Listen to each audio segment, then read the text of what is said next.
Okay, the first thing you want to do is to scroll the spreadsheet over.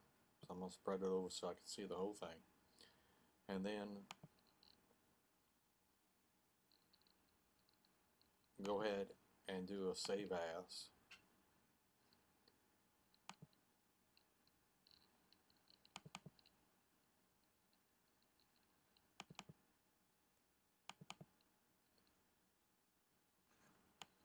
Change the name like they want. They want E07 C2 apartment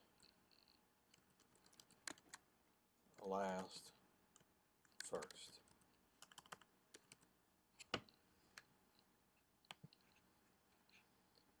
So I changed the name of it. Then they want you to calculate the pet deposit based upon the number of bedrooms and when it was last remodeled. So this is an and condition because they want, if it's 2 or more bedrooms and it was remodeled after 2008, the deposit's $125. Otherwise, it's $75. So we're going to use an if statement, and we're going to compound that with an and statement because we want 2 criteria. And the criteria you want is if this bedroom is greater than or equal to 2, and if this cell is greater than 2008. So that ends the and. So if that both of those statements are true, we're going to use $125. Otherwise, we're going to use $75. So now I'm going to go ahead and I'm going to copy that to each cell there. And notice that here we have something that meets there. It has 2 or more bedrooms. It was remodeled in 2010, which is after 2008. So that's where we get the $125. Notice this one was redone in 2010, but it only has 1 bedroom. So it didn't meet both our criteria, and that's why it's $75. This one had 2 bedrooms, but it was last remodeled in 2003, so it don't meet both criteria, and that's why it's $75.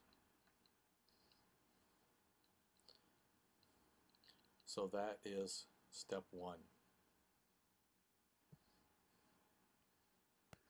Next, we're going to recommend whether the apartment should be remodeled. For that, it has 2 criteria, and that, first of all, it's unoccupied, so this column will have no. And the second is it was last remodeled before 2005. So again, we're going to do an if statement. We're going to use a compound and because we have 2 conditions to be met. And the first one is that this cell equals no, and this cell is less than 2005. So that finishes the and. If we do, we'll put need to remodel.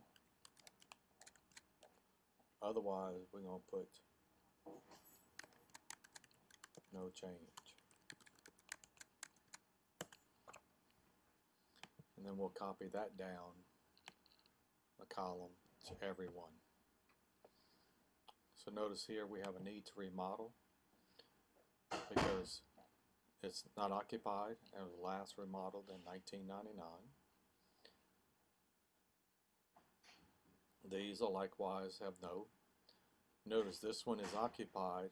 It is before 2005, but we have no change because it's occupied. That's step 3. Step 4 says to type 101 into the unit number, and that's what we're going to search for.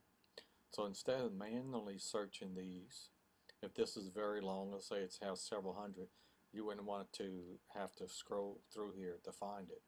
So what we want to do is we want to query the price here based on the value that we enter in here.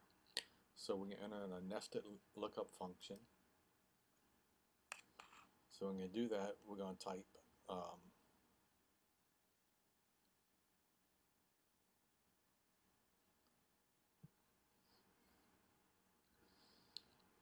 so we're going to go to our formulas tab.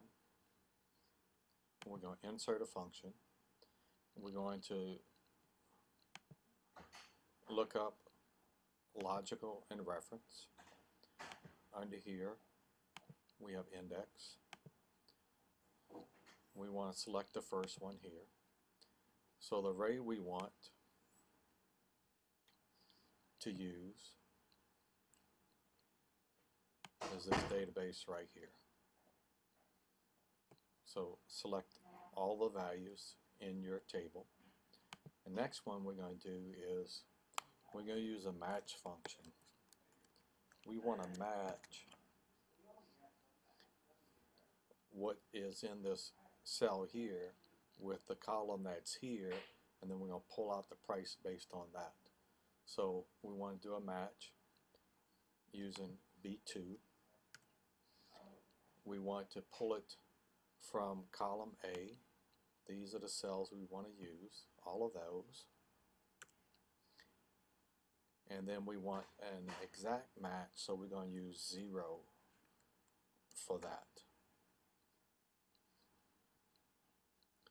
Now for the column number, they want to know what column we're going to display here based on the results that we get when we do our match with the index that we're using over here. And we want is this column right here. So that is, let's put a 4 there because that's the fourth column. 1, 2, 3, 4. And we'll click OK. And you should see 750 as the value there. That's step 5.